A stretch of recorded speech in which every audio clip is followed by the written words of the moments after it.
আসন্ন পশ্চিমবঙ্গ বিধানসভা নির্বাচনকে কেন্দ্র করে ধর্মীয় বিভাজন ও রাজনৈতিক উত্তেজনা এখন তুঙ্গে।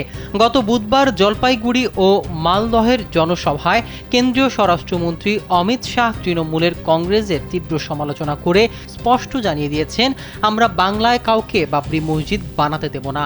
মূলত মুর্শিদাবাদের বেলডাঙ্গায় আমজনতা উন্নয়ন পার্টির প্রধান হুমায়ুন কবিরের প্রস্তাবিত একটি মসজিদ নির্মাণ প্রকল্পকে কেন্দ্র করে এই বিতর্কের সূত্রপাত ঘটে। গত বছর ডিসেম্বরে ৮৬ কোটি টাকা ব্যয়ে ৮ একর জমিতে এই মসজিদের ভিত্তিপ্রস্তর স্থাপন করা হয়।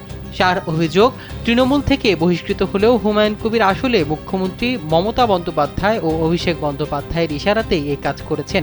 তিনি হুঁশিয়ারি দিয়ে বলেন, এটি ভারত, এখানে কেউ বাবরি মসজিদ তৈরির স্বপ্ন দেখলে তা চুরমার করে দেয়া হবে। পাল্টা জবাবে তৃণমূল কংগ্রেসের সাধারণ সম্পাদক অভিষেক বন্দ্যোপাধ্যায় এই বক্তব্যকে উস্কানিমূলক ও ভয়ভীতি প্রদর্শনের রাজনীতি বলে অভিহিত করেন। তিনি দলীয় কর্মীদের গণতান্ত্রিকভাবে এই হুমকির মোকাবেলা করার আহ্বান জানান।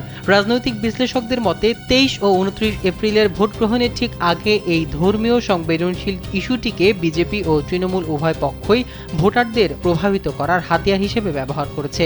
৪ মে নির্বাচনের ফলাফল ঘোষণার পরই নির্ধারিত হবে এই বিতর্কিত প্রকল্পের ভবিষ্যৎ এবং রাজ্যের রাজনৈতিক অভিমুখ।